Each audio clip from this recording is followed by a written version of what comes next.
Jenkintown, Pennsylvania, 1992. Adult male with several abduction experiences sketched another collared being that he encountered that had, quote, a flattened nose with odd ridges and eyes like a cat's. I've seen a machine hooked up to me to collect sperm after I first thought that a strange blonde woman was there, close quote, but what he interacted with, which many men end up realizing, they're interacting with three-dimensional holograms. Today, it is more clear that blonde or other females that interact with male human abductees can be illusions produced by ET mind manipulation, or they can be a three-dimensional projected hologram, or they can be a biologically cloned female entity designed specifically to collect male sperm from human males. All of these can be used to make male abductees ejaculate into sperm-collecting devices, and that issue of three-dimensional holograms being used in this illusion of a sexual act in order to collect sperm relates also to the carrot document that I was talking about in the lecture. Three-dimensional holograms, invisibility, and neutralizing gravity are three of the most powerful technologies that ETs use. Okay, so they see that little beings that we're going to assume are clones or hybrids levitate the cow right into this craft, which seemed to have a mirrored surface that was reflecting all of the trees, the grass, and the sky, so that it was only through the binoculars looking at it this way that they realized that a craft is there and the cow goes in it. And I want to emphasize that I have talked with 2 or 3 men who fought in Vietnam, and one, walking in the jungle, ran into what he thought were vines. And he said, Linda, when you realize that you are in a jungle in Vietnam in a war and you are going through vines and you hit something that actually hurts you when you hit it, and then you realize when you touch it, my God, this is a mirrored sphere. It's 30 feet in diameter. It's hidden in the vines and it's completely mirrored and it's reflecting and nobody would ever know it was there. You are in the world of extraterrestrial camouflage.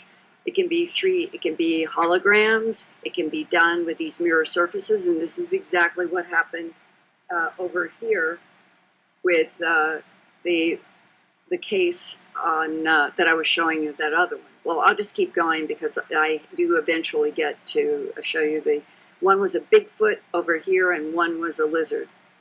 Now, in Central Georgia, this goes all the way back to the 1950s. This is just basically, I said, you know what? I'm going to try it. I'm going to do it. So I sat up in the lotus seating position at the head of my bed. I closed my eyes. I went into CE5. And when I started doing the mantra, I didn't even get to the cycling part, the image cycling. I was just doing the mantra to get into the state of mind. Immediately, a light show started in my third eye, and it coalesced into a sphere. And that sphere then began emanating these rings of light. Boom, boom. Actually, I take that back. It wasn't emanating outwards. It was emanating inwards. The rings this time were coming in this way. Now, this thing, rings emanating outward, had happened to me twice before. And I'm not telling you about that, but this was noticeably different. The rings were coming in this way. So the rings of light, and I noticed that. I was saying, wow, that's different. So the rings are coming into the orb of light in my mind's eye, and then they stop, and then the orb morphs into a humanoid figure, a ghost-like glowing figure. And I get the idea that I should open my eyes, and I open my eyes, and standing at the end of my bed is a light being. And it's Tejbar. It's this celestial being. And he's glowing. And now he's standing at the foot of my bed.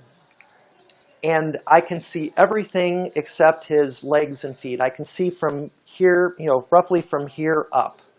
So I'm taking it in. I look at his head, and he's got a bit of a pointy head. And then I look at his eyes, and his eyes, instead of having eyeballs, he's got like sockets, like a skull. And they're very, very clear, like sockets. And then I look at his nose and his mouth, no nose or mouth that I can perceive. And then he's got a skinny neck on this skinny body and these thin, long arms. And his hands are positioned at his side, and so I can't see the number of fingers. I really am trying to get as much detail as possible, but I can't count his fingers. And also the glow makes it difficult to distinguish his individual digits. But he clearly had fingers and hands.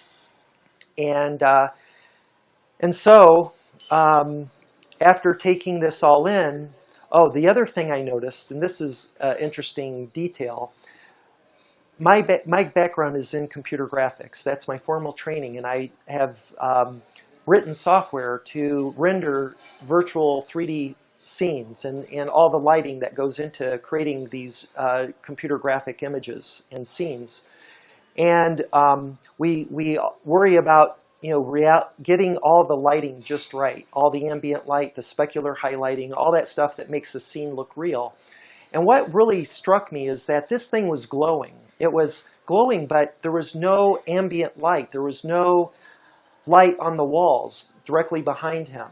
It was almost, the best I could describe it is it was like a flash bulb. When a flash bulb goes off in your eye and that image, of the flash is left, that was what it looked like because of the lack of this other lighting around him that my brain is used to. And so that was very odd.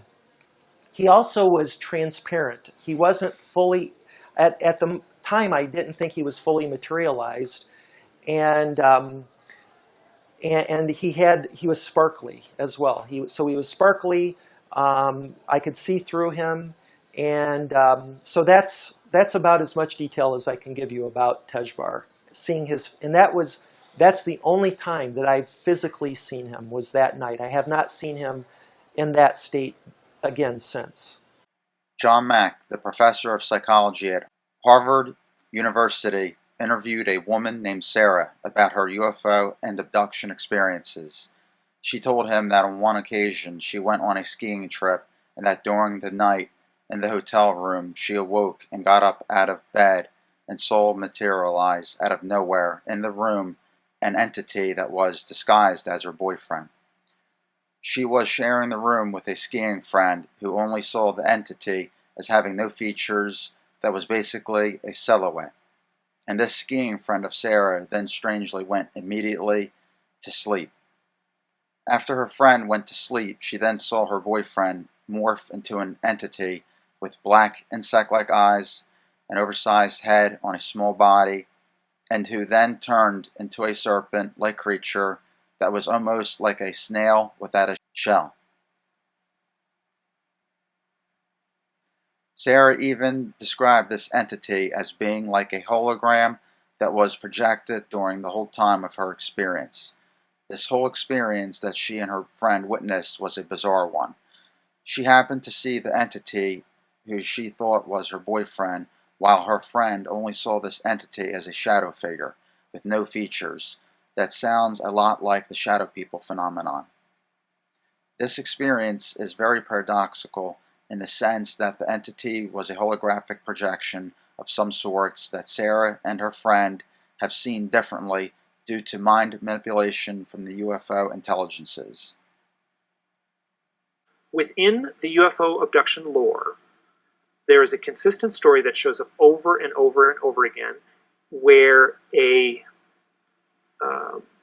typical story would be, a person is driving down the road late at night, they're alone in the car, they turn a corner, right in front of them, standing in the road is a 4-foot owl. They slow down, the next thing they know, they're driving again, they get home, and they're home, let's say 2 hours late. I've heard that story in one form or another so many times.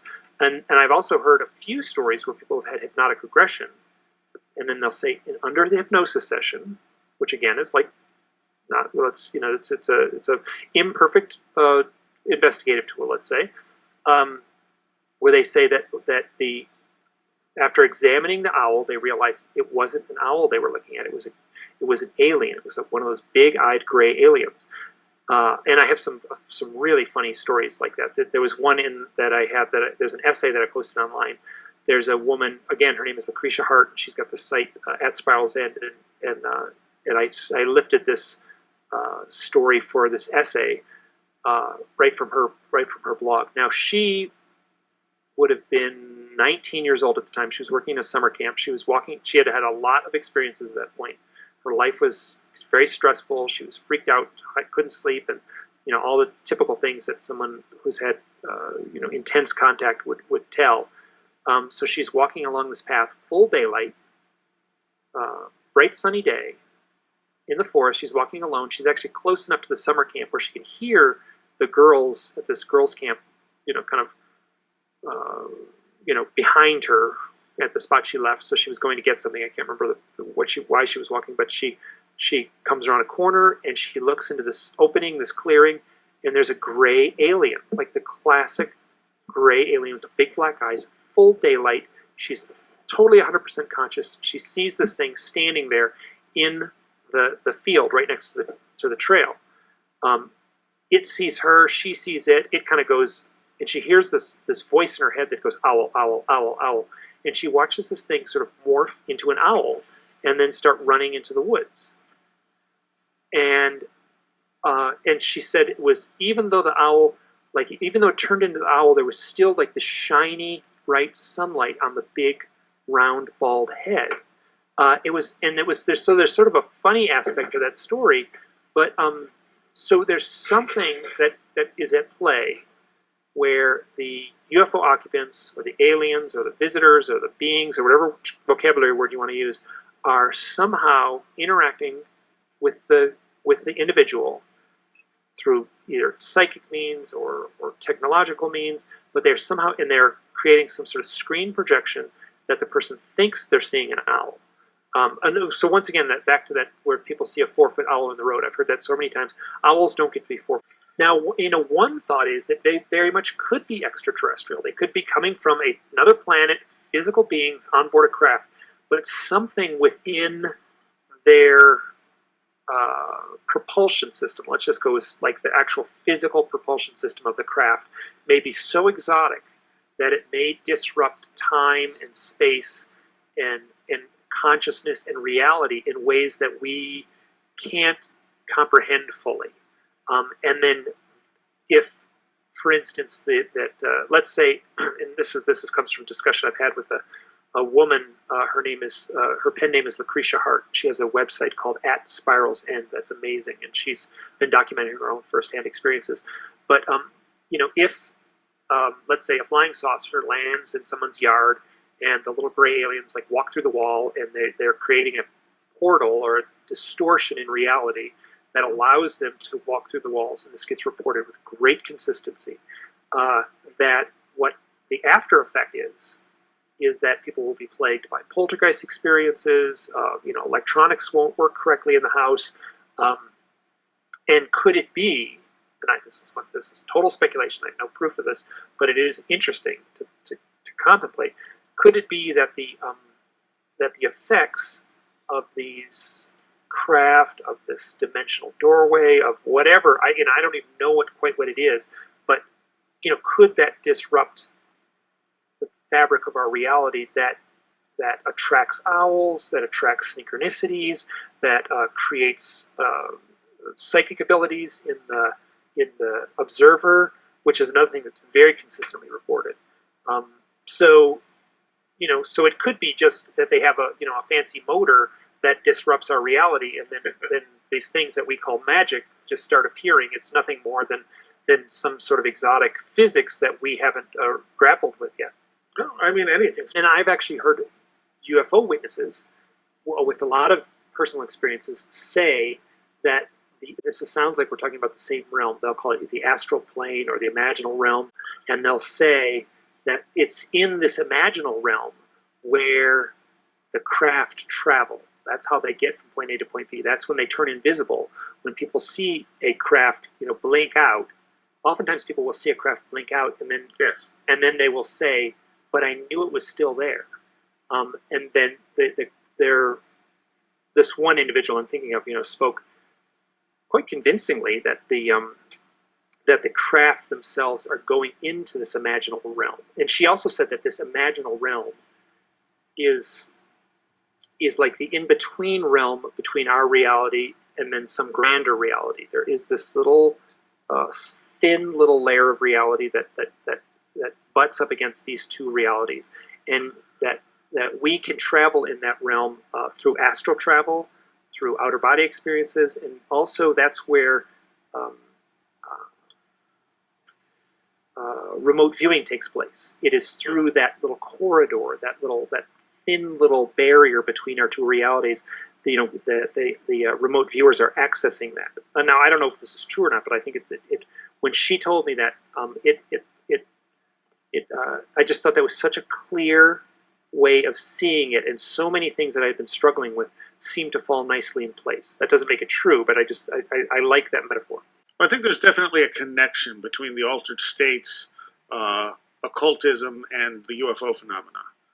Mm-hmm. Myself being involved in ceremonial magic, at one point realized as I'm reading Whitley Strieber's stuff that, hey, I've had a lot of these experiences, but they weren't UFO related. Exactly. Yeah. I mean, you can read stories of ceremonial magicians and things and the entities they encountered, and you weigh those against these entities people see when taking DMT or ayahuasca, and you look at what the UFO experience too, and you're right. I mean, it all takes place in an altered state of consciousness. It doesn't happen in an ordinary reality. Somehow, either our consciousness serves as a gate for these things, possibly, which I deal with in my fiction. Maybe that's how they get to us, through an altered state of consciousness that makes us more open, accessible to them, wherever they are. That's what I'm still trying to get at. What do they want? Sure, they like to play tricks on us. They like to tell us things. They like to tell us that they're higher beings and all that stuff. But what are they really? Do they come out of us somehow? Are they some other sort of being? Are they spirits? Are they demons? Are they ultra-terrestrials, in Keel's term? Are they just figments of our minds? I think there's a good argument for all of these, but damn if it isn't interesting stuff. The other thing is it leaves traces in the ordinary world, and that's where it gets kind of hard to separate. You can say, well, it's all DMT until you get to those physical traces, and then you say, well, then what left the physical trace? Exactly. It's a phenomenon that works through our consciousness, but there's also undeniably a physical element. And I'll tell you the second weirdest thing that happened to me. I was taking melatonin. Are you familiar with melatonin? Yes. People take it to sleep. Yep. It's an over-the-counter neurohormone. And I was using it because I found that taking melatonin amped up my dreams. I started taking it because I was having trouble sleeping, and before I knew it, I was waking up exhausted from these super intense, complex dreams. And I eventually, through the scientific method, realized that it was the melatonin that was doing this. Well, I was at a bed and breakfast in West Virginia. I guess there's strange things do happen in West Virginia. And I was taking really high doses of melatonin just to see what the higher doses would do. And what happened is I had a sleep paralysis incident that was as terrifying as anything I've ever experienced. You wake up, you can't move. I thought I was dying. I was going to die of fear, and I was certain that there was this evil entity in my room. I couldn't see it, but I could feel it as easily as I could feel someone standing next to me. I mean, it was as real as anything I could possibly imagine. And so, like these things passed, though. Like somehow I fell back asleep. But for that brief moment, it was absolutely, I thought I was going to die from terror. I really thought I was going to have a heart attack or something. Well, the next morning when I woke up, my girlfriend looked at me and said, "What's that on your chest?" And I couldn't see it, so I'm looking down, so I went and looked in the mirror, and there was a handprint on my chest. So I thought, well, it's, I was sleeping on my hand or something like that. But this handprint, I couldn't fit my hand to it. And it was bigger than my hand. The fingers were longer, the hand was bigger. And then what really freaked me out, it had 6 fingers. This thing looked like it was painted on my chest. I mean, it was not like it was so bright red and vivid. It looked like it was paint, and unfortunately, this was before everyone had a phone on their camera, and I didn't have a camera with me. And eventually, it faded. But you talk about leaving traces. I mean, I spent 10 minutes trying to fit my hand to this thing, and I couldn't do it. And also, I don't have 6 fingers, so what the hell was that? Did my body produce that somehow, or was it a trace left by that?